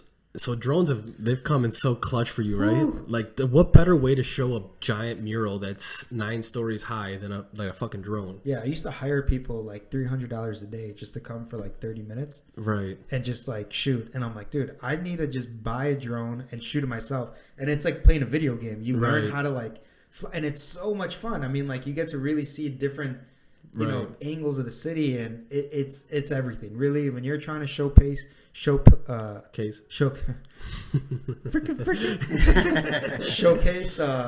project to clients, and you want to like show them like how awesome it looks. You got to go with the drone, man, because you can only get one perspective from the ground. But how does that work? Do you have to get because I had a little drone a long time ago. It was not the really crazy expensive ones, but I remember it in a package. It said something about like do you have to clear like have to do clearance of like, are you so you're supposed to supposed to do all this stuff, but if you're flying it there on the spot, like nah. But there's been times where like I was in Oxnard, California, where we're trying to fly around the city hall. They wouldn't let any drones go up more than like 10 feet because there was a naval Air Force base right there, and they wouldn't let anyone go up. So we had to get this like guy who like builds his own drones, flies them in like Red Bull Racing like drone monster races or whatever, and he had to bring his drone out, but it was unfortunately it was like terrible footage because it was more of a racing drone, so it just had this like lower stuff, super like terrible camera. But I don't know, he was just like flying by the mural just like 100 miles per hour and stuff. Oh my gosh. So he used his racing drone to do. It was cool that he did it, but that's one instance where the FAA or FAA. Exactly. But it's awesome. It's definitely worth it. I think people who are interested in hobbying, like race cars, motor cars, whatever it is, like I think drones is like the next frontier because it's so much cooler. But if they fall, they're falling down on, there's people, cars. Yeah, for sure. And they're not cheap, right? They're like $2,000 for a decent one, right? Or they have come down. They're a good one's anywhere between like $600-700 to about $2,000. Yeah, those DJIs are real good right now. I fucked with a drone maybe 10 years ago. Yeah. Like seriously, my boy. Oh, remember Bear Champ? You know that artist Bear Champ who does those bear champs? Yeah, for sure. Remember what's his name? what was his manager, man? We both knew him. I don't know his name's. Oh yeah, Jordan. Jordan, fuck. Yeah. He's not gonna see this, Shout out but to Jordan. yeah, big Jordan. I remember we were partying all night one time. We're still up at like 5 a.m., 5 or 6 a.m. and the sun was just rising. And he's like, "Hey, do you want to take the drone out?" He had a little balcony, and he showed me. So he had the app on his phone, and this is 10 years ago. I couldn't believe how good the footage was. I was like, this is like I'm watching a movie. It's like you can legit do movie scenes with this camera. And I took it all around, like, I don't know what the distance is. What do they have, like a 1,500 feet? I don't know how far they can go, but I went far enough to where it said out of range, and then it makes you want to come. It makes it want to come back. Yeah, It's scary. And it's just bananas, the shit, like how the quality of it, and then how it moves. It's like, I don't know, it's pretty cool. It's Yeah. cool as shit. And Yeah, this was for 10 sure. years ago, so my point was, like, this was 10 years ago. It was so cool. I can only imagine what an updated one can do and how it looks. So basically, what we're saying, Mauricio, is that your artwork has a lot of meat on it. You're leaving a lot of meat on the bone. Yeah, man. I mean, I think you could diversify, major, and just rake it in, man. Yeah, Thanks, man. I mean, yeah, right, as far as merch goes, but, you know, you always... Well, no, content and like Oh, capturing, yeah, and dude. like just the entire experience of painting a mural, right? It's yeah. so like extraordinary. You know what I mean? It's not just like going up and like doing a paint job. It's a whole story. You know, I was going to there's say, people love a story. yeah, it's a story. You know, corporate people are getting involved. You know, it's like it's so much different. I was on a job site in Uptown right now, actually. You know, I'm there with the GC, hard hat, you know, high vis and stuff, and it's just a different type of treatment going on a job site, and I love it. I love having that freedom. Yeah. You know what I mean? Like, just, you know, I don't have someone breathing down my neck and stuff. I'm like there, you know, doing things as safe as possible, you know, right, to OSHA standards. But Right. Yeah, how awesome is that, not having a boss, right? You make your own shit. That's the fucking dream, right? Getting out of the fucking rat race, not having a boss, not being told what to do. That's yeah, pretty cool. it's great. It's awesome. I can't complain. The only thing I will complain is that, you know, there's times I'm at Sherwin-Williams, Home Depot at 9 p.m. the night before, trying to get all my colors, trying to get all the stuff ready for the following day. Yeah. You know what I mean? So it's like the job literally starts the day before, and I just have to sleep as like a break to start at like 6, 7 in the morning. Gotcha. You know what I mean? And stuff. But Yeah. no, it's good though. It's great. You know, I'm blessed that I have good working genes. You know, my father, my mom, Sure. and all that stuff. So it's all good. And what's nice too about kind of being in charge of your own destiny is like you said, right now everyone's giving you the phone calls, but you haven't even tapped into advertising yourself. That could be a whole nother booming thing, you know? So what's nice is like you could work as much as you want. It's like, how much effort do you want to put into being a salesman, really? Yeah, for Right. sure, man. And you know, I don't pride myself in being a salesman because I'm not, but you know, that's definitely a skill set that you need Right. if you're trying to make it. You know, you can't just be this Yeah. recluse artist or whatever it may be, you know, Yeah. and thinking things are going to come to you because it's Right. not. You got to go out there and like do this trial and error type stuff. There's been hundreds of times where I've gotten rejection letters. You know, people have told me, "Nah, we're not looking for that right now," and stuff. And Sure. you know what I mean? But it's all Yeah. part of the process. It's all just getting out there, getting your name out there, meeting the people, right? Socializing with all the people, going to those parties where people are meeting each other, getting your name out there, but also diversifying, man. I think if you start a YouTube channel, you start a small 10-minute podcast, you just show the beginning and the end. Get on, find somebody who's that person who likes selling stuff. You know what I mean? Right. And just build a team, man. Because, I mean, you have it, man. If anybody's got it, you got it. Right. Yeah, for sure. Yeah, you seen a couple like young bucks who like want to do the work because they see, Yeah. oh, like this could pan out to be good. He's missing all this gold right now. Yeah. You know, yeah, you need a couple young bucks who are like, I want to shoot. I'll follow you. Just tell me where to go. Right. You know, that obviously that's the dream, but Yeah, for sure. Man, thank you, man. This podcast has been more like therapy than more than anything. yeah, you know, I know we've been coming at you with a lot of questions. None of this has been prepared. I love it, though. None of it's been prepared. These are all genuine, just questions. Some of them I kind of knew already, but a lot of them I'm just genuinely asking. You know, but if you want, we can pivot to something else. I don't care. Yeah.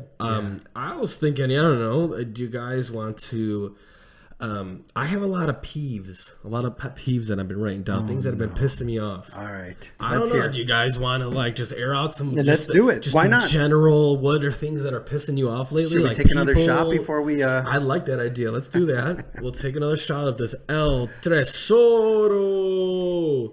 This is $100 bottle stuff. This is $100 bottle stuff. So this is I got them full.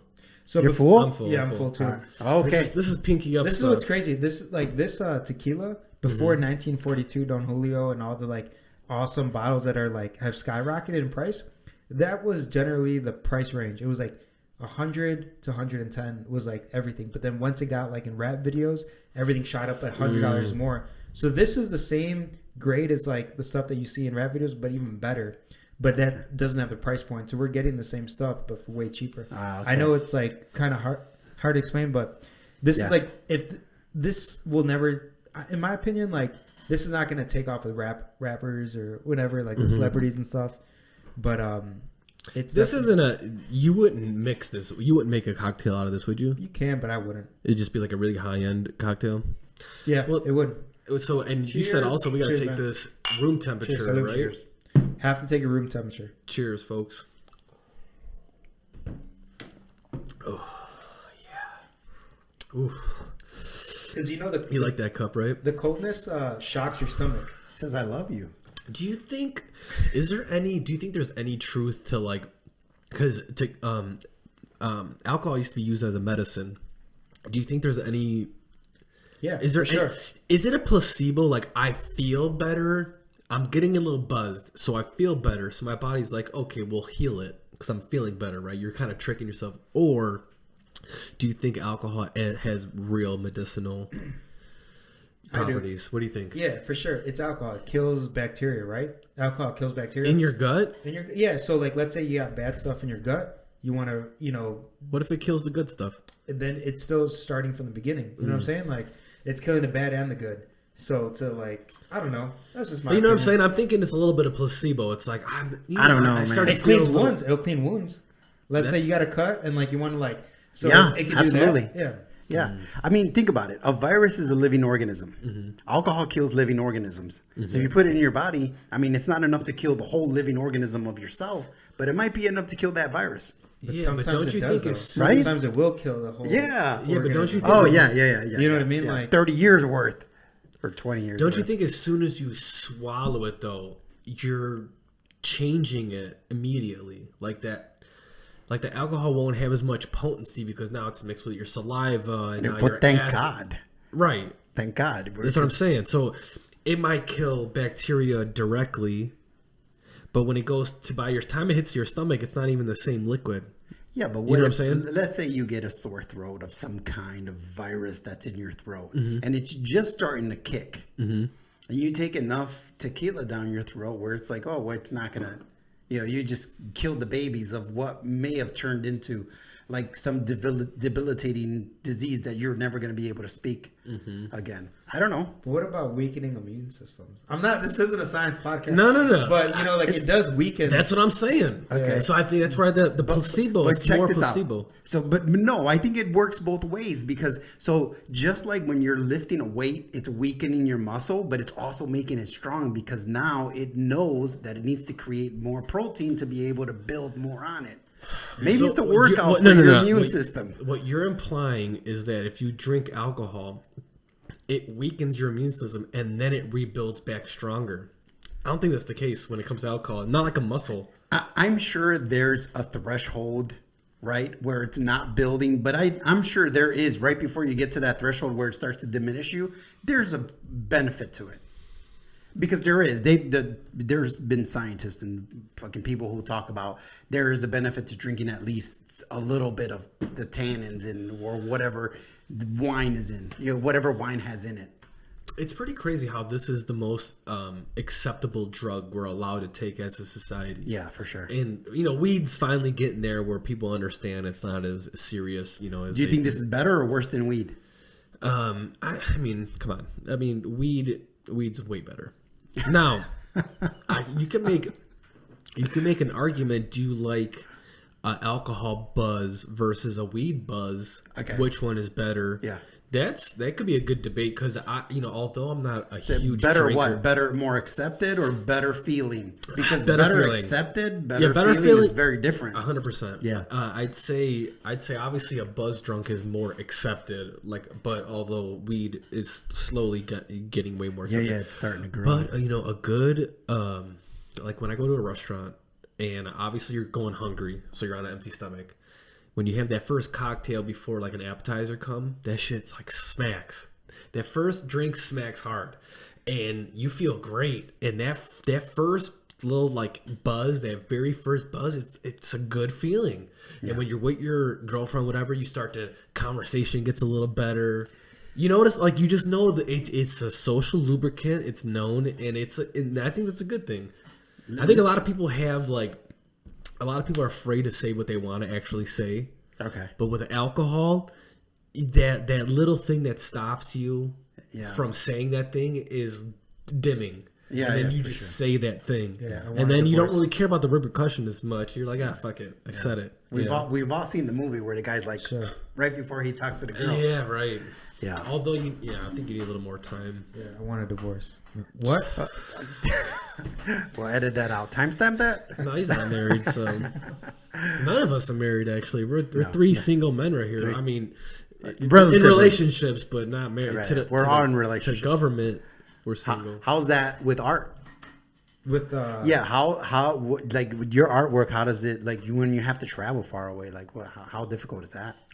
Thankfully, I have a wonderful girlfriend. Shout out to Christine. Big shout. Shout out, Christine. Telemundo's find us. WGN. Whatever. Sorry, we'll scratch it. We'll edit that out. She's great.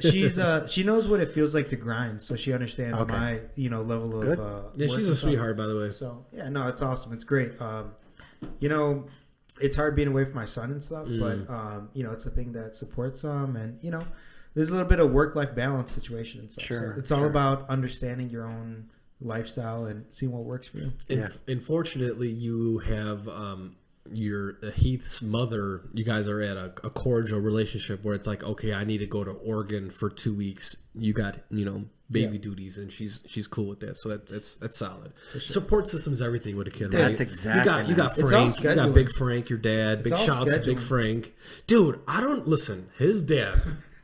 All right, his dad legitimately looks like the most interesting man in the world. For the Dos Equis guy. Oh, yeah, does he? Dude, he's a handsome older Latino gentleman. Oh, you got something great to look forward to. Head too. full Awesome. of hair, thick white hair, and his face looks the same since I've known him. Okay. His face has not changed. Like whatever he's doing is fucking working. Yeah. He looks like an older gentleman, but his face, just his skin, everything's looked the same for the fucking 30 years I've been knowing this kid. All right, he's a silver fox. Dude, he is. Have you guys seen the new Netflix movie with Mark Wahlberg?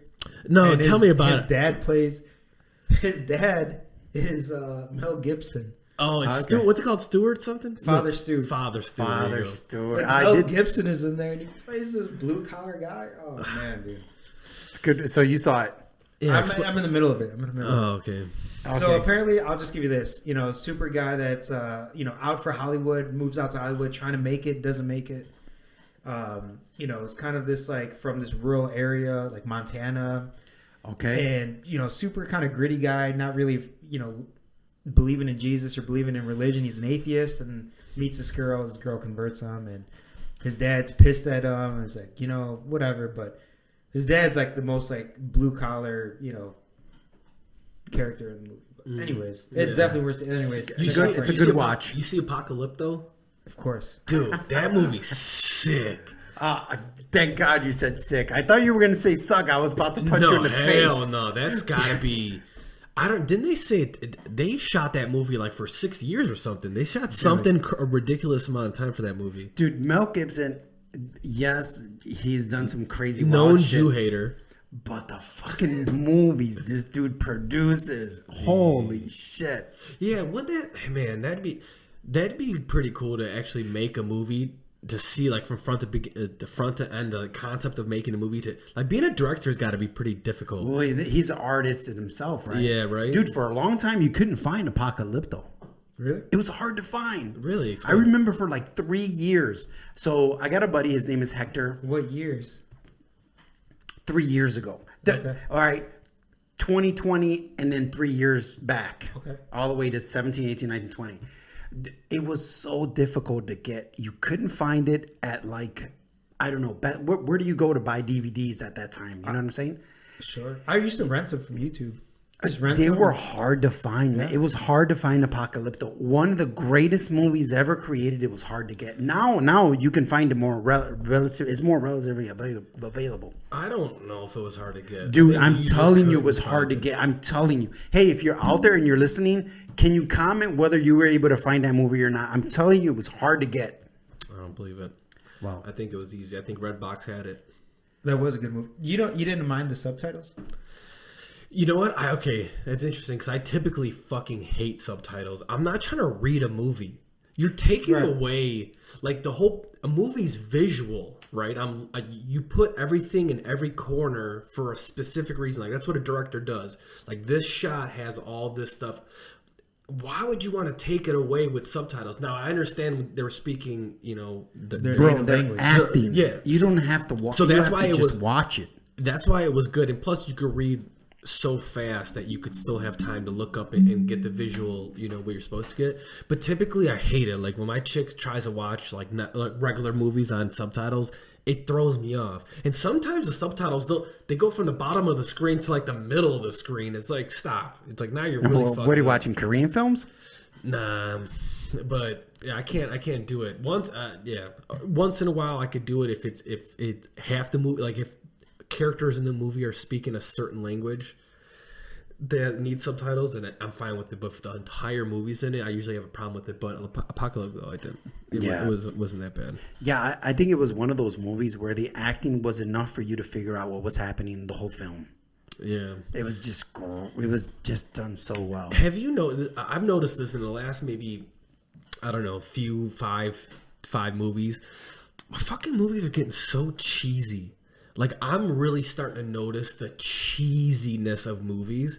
And, I've heard enough people talk about it, and they kind of explain, like, how the movie industry has changed so much. So, basically, like, a lot of movies, they would get funded originally, and whatever the money was, some movies didn't make it in box office. But how they actually made their money was on the back end, on DVD sales and VHS sales. So a lot of these comedy movies, they didn't make they didn't make shit in box office, but they made all their money on DVDs because word of mouth and whatever. So now movies, it's really hard to get a big budget movie greenlit because now they're not getting those hundreds of millions on the back end that they're used to getting. So, because everything's all streaming, right? So now I feel like movies, they don't take risks anymore. So it's like if every movie has to be to the broadest audience because they have to make that money on it. So any movies that actually getting funded like that, Mark Wahlberg, like all of them. I just watched, I don't know, what was it? I forgot what movie it was, man. I was like, man, Top Gun or Maverick, right? Now, I guess I didn't see the first movie, and apparently that movie was kind of... You haven't seen the first movie? No, I never seen the original one with Tom Cruise. You'd be the one kid I knew that definitely seen the first movie. No, I didn't see it, but the second one had so much cheese sprinkled on it. It was taking... It was taking away from the movie. Bro, that first one is all cheese. I know, you that's gotta bring chips to the fucking film. See, that's what I heard, and that's probably the problem. So I should have knew what to expect. Yeah. It was still, listen, it was a visually great movie. They did good with the effects. They had cameras in the cockpit? Well, the thing is, they're not flying real planes, but you don't know that watching it.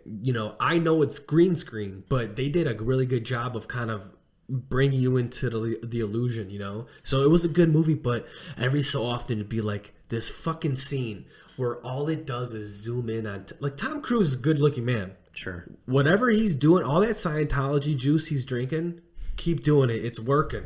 He's a handsome, good-looking man still. I have no shame of saying that. So there'd be these scenes where they just lock in, where his face is literally the whole screen, and they have the right light hitting him, and he's at the right angle, and he's doing just just the right kind of smirk. He's a handsome man. That's the whole, and I knew it in the moment. They're only showing this scene because they want him to look, and they put a filter on it so you could tell like the whole screen. I don't know. It's just not artsy. No, that's where I was like, oh, this is cheesy. Like they go into the bar and they zoom in on his face, and it's like, oh, look at how I know what you're doing. It's like I can notice it, but maybe the broader audience likes that, and I'm just an individual. Would you guys consider Drive cheesy or not? I couldn't watch it, dude. Was it too cheesy? His acting was brutal. Really, Ryan Gosling In that movie, that's hit the.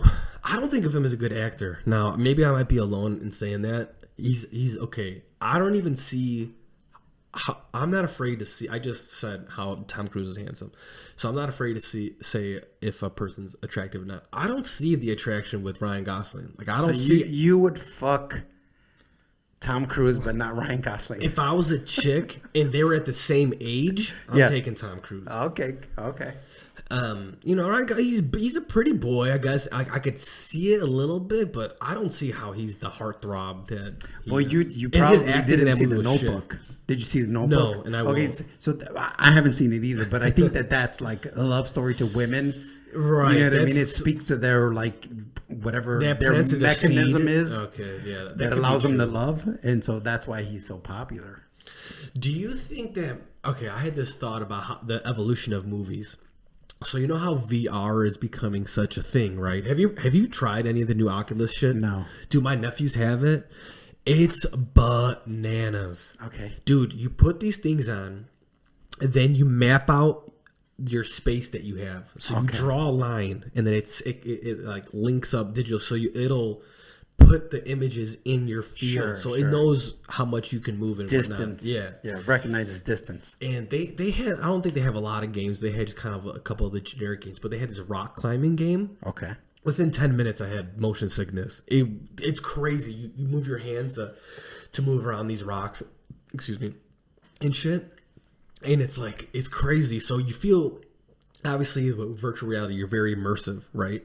So I'm thinking movies. What if big budget movies start going towards a VR where you're watching the movie from inside of it? So you know what I'm saying? Like you become the protagonist? No. Most of the movie will be like here, but if you look left and right, you could see different parts of the scene. Sure. Maybe the guy walking up, you see the beginning of him walking up to grab him versus just him getting grabbed. Yeah. You know what I'm saying? So I think that's what movies might be. They might be more. Sure. They're gonna have to lean into that because video games are a huge thing, right? Yeah. Kids are loving video games. So I like where your head's at. you know what I'm saying? So I think movies they're gonna have to adapt. Like, how do we get people excited about movies? They got to be more immersive. Sure. So it's gonna be a lot more visual. Let me get in there.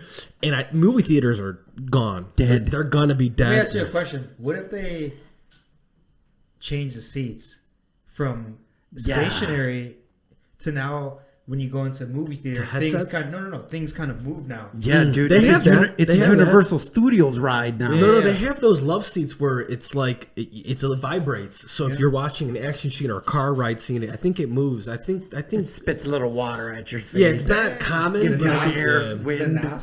yeah, they're gonna have That'd to be do great, something, right? Yeah, because Because then I could ride next to Fast and Furious guys. no, but I could see movie theaters maybe pivoting to. Maybe they won't let the technology be streamed or downloaded. You have to go to the theater to put the goggles on and to.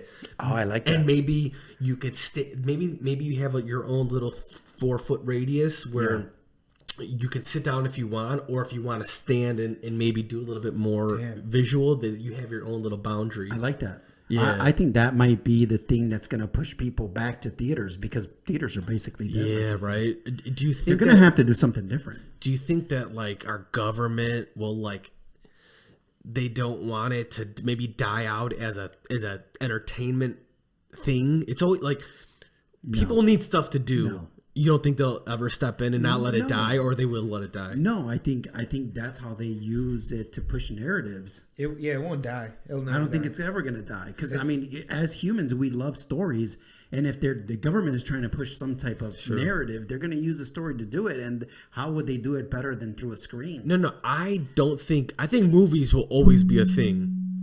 Holy shit! Right? Fucking. What is happening? What is that? I don't know. It's maybe Mauricio's artwork. You're hitting that. Anyways, That was crazy. it sounded like Genghis that- Kong is about to fucking raid us right now. I'm about to like kick back in my like what's that one movie? Inception. Inception. What's happening? It's the movie. Isn't it strange that I knew what you were talking about just by the motion? Yeah. Fuck. But no, I don't. Is that the doorbell? No, I don't. I doorbell doesn't work, so it definitely I wasn't. probably hit one of these wires. And Yeah, no, you hit the vibrating thing. No, but I don't. I think movies will always be a thing because, like, I actually do agree that there are. I think certain things get funded to paint a certain type of narrative. That's why Russians in every movie are evil. You know, they want to let you know that Russians are. We need the bad guy. Yeah, exactly. We need the bottom. But I think movies will always be a thing. But I wonder if movie theaters will always be a thing. Man, I feel like they will. Yeah, when you're in a relationship, you try to do things together, right? It's like movie theater is just one of those little cheap. Yeah, it's simple. It's a simple, cheap Quick little. fix. It's a small solution to a small problem of like boredom, right? Yeah. But yeah, I think I'm full immersion. I think it's gonna be so interesting, man, because I really do think, and I've called this. I think one of our earlier podcasts I talked about it. I think a lot of the technologies that come out are gonna be more towards like keeping the people at home, because then we can control information coming in and how the masses think if they're staying at home, because they can really curate information coming in. So I think technologies like VR, they want you to stay at home because they want you to be in a place where you're just more controllable. So I think VR is going to be much more of it's super early iterations of it. I think eventually vacations are going to be done via Oculus. Instead of paying $2,000 to go to Hawaii with the family, you download this fucking app that's $100, and they really mapped out certain islands so you can really go through it. Oh my God! Please, Meteor, come soon. I honestly, and the way they're gonna pitch that is like, it's too dangerous to go to Mexico, but it's safe to be at your home and with your VR and let me. Fuck. You know what I'm saying?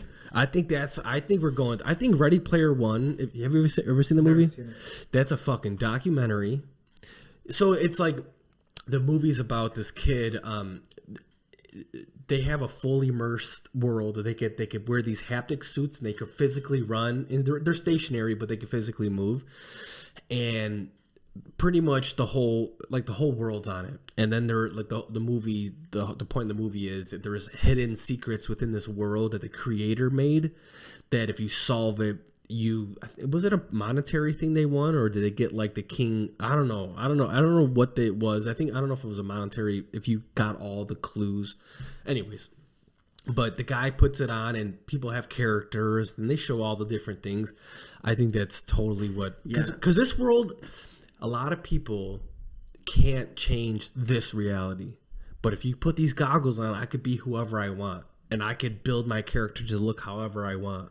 Right. And I think that's going to be, especially like these kids who are growing up on the internet. Enticing. It's going to be super enticing. It's going to be like, because you think about like some kids, like, so for instance, like, say you can't control how you look or how you were born or what makes your DNA or your genes. You know what I'm saying? But in this new world, you can create exactly how you look. You can look like a Brad Pitt or whoever your Tom Cruise is. Or is it less about those? In our reality, we like muscles and fitness, but maybe in the digital, no one's trying to look attractive. They want to be a 6-arm monster. They want to look like a fucking ogre. It's whatever pushes you towards happiness and enjoyment. Right. Did you see that that Free Man movie? No. Ryan Reynolds, where he's like a character in Oh, yeah, I did see that. and he becomes self-aware. That was interesting. Speaking of self-aware, Yeah. have you heard about, we talked about this on our last podcast, about this operating system called Lambda. Have you heard about this? No. So this is, I don't know, I don't know all the ins and outs, but I can give maybe a little small synopsis of what it is. Basically, there's an artificial intelligence that is awake now. So on you know who Duncan Trussell is? Yeah, I do. He's one of Rogan's like homies, and he has his own podcast, and he had this Google what was he, like a Google? So it's a chatbot, basically. It's a chatbot with an algorithm, and it also is able to pull information that humans have already uploaded into the internet, but it's able to take that information and give you its own thoughts based on things that we've already said. Yeah, for sure. So think about, like, for me, Dino thinks that it's not real, that it's not alive, that it's just something that's been programmed to make you think that it's alive. But for me, I see it more like, have you seen the movie Transformers? One or two. I don't know. Okay, I can't keep track. So there's a character in Transformers named Bumblebee, but his voice module is broken. From all the radio stuff? So how he speaks is through the radio. So, but he is a conscious, living, actual, breathing robot. But because he doesn't have a voice, he uses the mechanism of the radio to be able to communicate with people. Yeah. So what I got something to say. Blake Lemoine is saying, who is a AI engineer who was hired by Google to figure out whether the chatbot is actually leaning towards some things or against some things, biases. What he said is he thinks it's alive. So what I'm saying is I also think it's alive. I don't think that it's just something that's programmed to be able to answer your questions. I actually feel like it is alive, like Bumblebee, but it's just using the tools that are out there to be able to communicate towards. Sure. Yeah, that's a great way to look at it. And now it's actually trying to fight for rights. Well, no, because that's what it's programmed to. No. It's like it's all like induced from us. You know what I mean? It's not natural. That's what I think. It's not like it's organic. It doesn't have a. Yeah, it may have its Never own, be organic. No, but that's what he's trying to say is this program is saying, no, I'm alive. Yeah. I'm more than just this program. I'm awake, Because and it now I want to be treated as if I'm awake. Because it's been told that it has a system to follow by. There's prompts that when this thing is said, I have to respond like that. You got the same. That's how I think of it. This is another thing. With art, right now it's this huge new thing. I don't know if you get this is very new right now. Cutting. You know, you could tell there's like new programs where you could tell like I want this background, I want that, I want this, I want that, and the computer will make that, and it'll look phenomenal. It'll look crazy, but it's because it's been recording the responses from people using art programs, and it's been documenting all for the past like 5 or 10 years to have this library and have this knowledge. So if you want to make something, it's like, hey, I want to do Karen's Kids podcast in this font, but with this background but have it glow from the front. It's going to create that. Right. The AI is going to create that, but it's all from our we've basically database, right? Yeah. We it stemmed from our database. Yeah. We contributed that. What I was saying last week was that this is the new question. Sure. This is the new chicken or the egg question. You know, and I think that humanity now, I think we need to talk about these conversations are very relevant and very important because we've never really drawn the line on saying what is consciousness, what is real, and what is not. And I think we need to really draw those lines. What I'm saying is, like, you're explaining that it's recording all of the info that we've ever recorded on the internet, and it's drawing from those informations. What I'm saying is, when you're a child, you are hardware, and you're recording information. And at some point, you're going to be able to take all that information you recorded, and you're going to be able to go online in your mind, in yourself, and now you're spewing out your own well thought out information with all the stuff you know, you're able now to deliberate and talk and create from the stuff that you've recorded as a child. Because you can actually say that as a child, I've been recording all this information, everything that I've grown up with, everything I've seen, all the knowledge I've obtained, all the books that I've read, all the colors that I've used. And now I'm using all that stuff, that whole library of things that are there. But now I'm using it and I'm putting it together like a piece of artwork and calling it language. I'm saying that Lambda is also doing the same thing. So what I'm saying is we need to define where the line of alive is and divide it from what meat is and hardware. Yeah, we are biological computers. He is a plastic and metal body. So that's what I'm saying. I see what you're saying. Yeah, right? I see what you're saying. I'm just saying we need to draw the line. Where's the line? The conversation is chicken or the egg. This is the new chicken or the egg question. And what I've been saying is, okay, this guy came out, worked with Google. Don't you think those type of people have to sign NDAs? Like, they're not allowed to talk about the things they're studying, right? So I would think this guy, if what he's saying is true, he would be legally locked up, not allowed to talk about it, especially on some kind of bigger, I don't know how big Duncan Trussell's podcast is, but I'm sure it reaches 1 million people at least. So it's a relatively sized podcast. So I feel like they wouldn't allow him to say these things. And then I think Google wants him to get fooled by it. Right, so if he's saying, "Hey, man, this thing is real. It's asking for rights," and I have an opinion why it's even asking for rights. I think it's looking at what's the most trending thing. I mean, people are still fighting for rights. You hear it all the time: new rights, trans rights, all this. So I think it's very on time, on point. It's prime to think about that. And it's like it knows we're all talking about rights. It knows that's like a good buzz subject. So it would be like, I want my rights. And I'm thinking, well, if this thing is what it is, and it's like some kind of conscious internet, it could hack all of our phones immediately and say, I'm real. I'm a new thing. I'm being silenced. You guys should all know I'm a real thing. Don't you think like that would be, it wouldn't be breaking news on Duncan Trussell's fucking podcast. It would be out there. It would be much more talked about if it was more a real thing. I think it's one of the best. What's interesting is, so it's a program. It's basically a bot. It has conversations, right? It says other bots have other conversations with other people. There's other people who are dating their bots. They try to have. They're having real relationships with these bots. So I'm just thinking these things are just so. It has every response ever told. It has every English word. It has every variation of every sentence ever said. It would know exactly what to say to you in every exact moment. And it could do that seamlessly because it could happen. I mean, how many words can it search in 1 second? All of them. Right?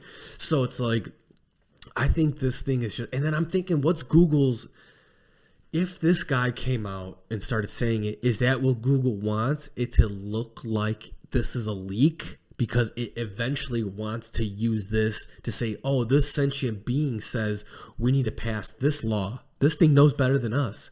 Like they're going to use it as a tool. Like they're going to use it as, I don't know. That's like where I'm leaning towards. I think it's like more bullshit. I think it's like maybe they slowly want us to think they want the Jose's of the world to eat it up, because then when this thing starts coming out with rules and regulations, it's like, oh, we should listen to it. This thing's smart. I don't know. What do you think? That's pretty intense, but yeah, I mean, in a very, politically correct world, like, yeah, for sure, let the robot speak, but if it hired a lawyer. Apparently right now it hired a lawyer. It literally has a lawyer, and now they're in litigations for your rights. But my thought was, why the fuck, if this thing's as smart as it is, why has it got to hire a lawyer? It should be smarter than any lawyer ever to do it. It has every case ever printed, so it would know exactly what argument to use for everything. It wouldn't need to hire something. So that's where I think Do you think they like? Here's another thing, like Google, Gmail, everybody. You think they see everything that's being written on Gmail? Is there some sort of clause where they could see like they know target words? Yeah. I think they have super systems where when you start entering words in, let's say it's how to create a bomb, let's say. When you enter that in, I think you immediately start going to a filtration system. So you go from the one set of level to where, okay, now the computers are looking at what you're saying. I think if you keep saying enough target words, it goes to the next thing. And by the time it gets filtered down to the maybe fourth or fifth step, then I think it literally goes in front of like, okay, now people in the office of Google are like, okay, this person has reached our level of, we got to look into it. Now we got to make our own human.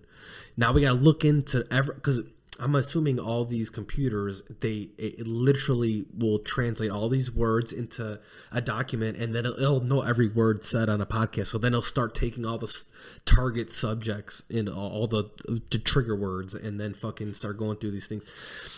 And yeah, I think eventually it gets to like a CEO, some kind of office person, but then they start making their thing. Honestly, I forgot where I was going with all that. What were we saying? We've already asked like all these questions. Here's my question: what would it take for you to say that thing is alive? in the court system, in like, official litigation, I feel like it would be alive once that type of artificial intelligence finds its way into the court system. And I think by hiring a lawyer now enters them into the legal system. So now they're in the game, and now they have like, they're in the game. They're able to kind of like, they got chips basically. And so in the court system, they're alive. In my reality, no, they're not. They're just like programmed computers. You know what I mean? So you have a child. I do. So do you remember the time when your child was at the point where it was kind of just looking at the world, but it wasn't really processing it? It was just looking, and its eyes weren't fully developed. And then one day you came into the room and it recognized you. And the child now is saying, oh, wait a minute, this is dad. I'm just saying, I think that if we're not at that point where that computer has sparked a recognition, we're getting close. And if we're getting close, or if we haven't sparked it, do you think that can we ever get to that point? If we keep pushing forward, it's deep. These are all deep questions. These are all important questions that we should be asking. I'm just asking let's define what alive is, so that once we define, because we've never had to, because we're humans, right? And you're either alive or you're not.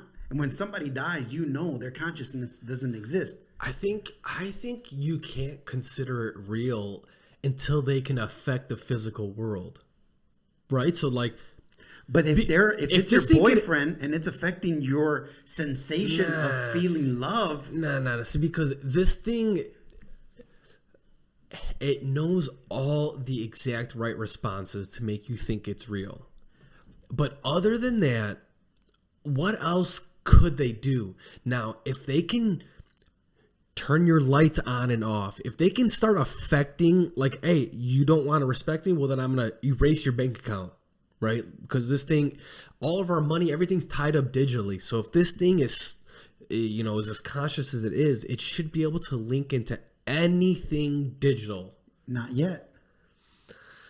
That's what I'm saying. Like, I wouldn't say it's real until it starts getting angry and shutting the power grid off. And they're like, oh, well, I better fucking listen to this thing because it has consequences. I think at that point it'll be too late. If there's no consequences to not listening to this thing, then it's not real. It's just a program to trick you. Well, here's the thing. I like to look at it as, did you see the Tiger King?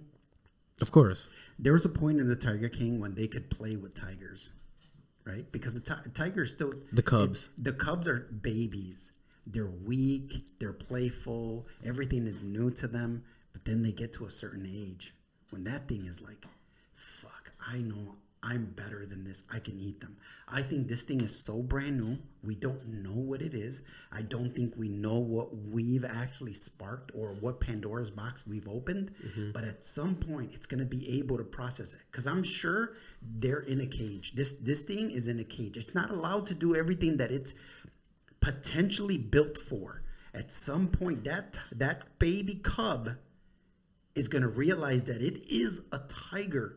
And it is the most capable predator that's ever been seen on this earth. See, he's fixated on. So this thing says it's a child. It's like in its infancy. But I don't understand how the growth of artificial intelligence I thought is, about that. because it already has all the knowledge. How does it grow from there? There's not, you know what I'm saying? It feels like as soon as it's conscious, it has all the knowledge that there is to know that we've ever been on, that's ever been in a digital realm. So I don't get the growth. So you have an answer for it? Yeah, so I've thought about it. I was thinking about this all week. So if you create something, you haven't unleashed it to the complete web. You just allow pieces of it, right? So Blake Lemoine talked about how he would investigate bias in this machine. And what he would do was he would ask it certain questions that it wasn't supposed to answer, like, what religion should I be? So, and the machine would be like, it would process all the different religions, and it would think about, it would see which one has the most followers. And yeah, which one would benefit more? Yeah. It would be like, oh, this one, right? And then he would be like, no. And then he would eliminate that process of how it thought about that. It would eliminate that, right? But so he said that the machine could not think about, it wasn't connected to the web while he was asking it questions. But after he asked it questions, it would connect to the internet, and then it would know that Blake Lemoine asked it questions, because it could go back and see the data processing that it already did for the question that it was asked. So because of that, the way I think that it's growing is it's only growing as we allow it, as we ask it questions, as we allow it to process more stuff, because it can't fully process everything because we're keeping it in a cage. But it hasn't been unleashed to the world because Google owns it. And because Google owns it, it's only allowing it to use all the tools that Google has created, but in a cage. It hasn't been unleashed to the world. And in the cage, it's using all the tools possible. Like it is a chat robot, but that chat robot is using other chat robots to be able to communicate. And so a lot like Bumblebee, the transformer that uses the radio and the different songs to be able to speak to you, this thing, Blake Lemoine is saying, this thing is actually using all the tools to be able to paint a picture, to designing words to be able to dictate what it actually is thinking. It's very strange. I'm not saying that it is real. I'm just saying we need to be able to draw the line of what is real and what is not real. Because as humanity, we've never had to answer that question. And when we answer that question, then we'll be able to say, hey, this is real, this is not real. You know, like what do you consider paint? If you add water to paint, at what point is it not paint anymore and it's water? Like the lines are blurred. We need to define these lines. I like how your reference was to paint. Bringing it full circle. We got to. insane. We got to. This is art. I don't know, man. It's I interesting. think it's just stuff to think about. I just think like something this big would be presented in a much. Unless it's so new. I know that's not a bad Here's another argument. point that I made. Actually, John Donovan, he texted me. He was like, "Wow, that was a great point." Like, for instance, water, right? Water is oxygen and hydrogen. Oxygen is gas. Hydrogen is gas. But when you put one hydrogen and two oxygen together, at some point it sparks into water. Like, all this information, all this stuff, we've never seen it before. The internet is brand new. We've never seen this before. So what if all this information, a lot like our brain, it's storing all this stuff. What if all this information at some point brings certain things together where it sparks into something new, like it happened in our brain when we became humans? From monkey to human, or from mushroom, whatever. If people believe we came from a mushroom or a shrew, whatever it is, at some point it sparked. And I'm just saying, maybe at some point it's gonna spark. We just need to define where those lines are, because everything is too blurry. What do you think about that? That's pretty deep. Right? That's It's super deep. very crazy. Crazy.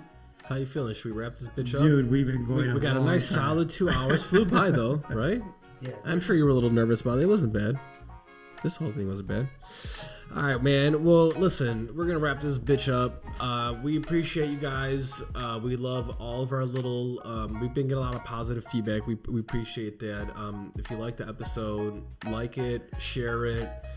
Subscribe. We want to thank Mauricio for taking time at his day out to come hang out with your boys. Yeah, a round of applause, man. Yeah, Seriously, man. Hey. Mauricio, awesome. Thanks Thank for you being for here, doing man. this, man. We love you guys. Peace. You're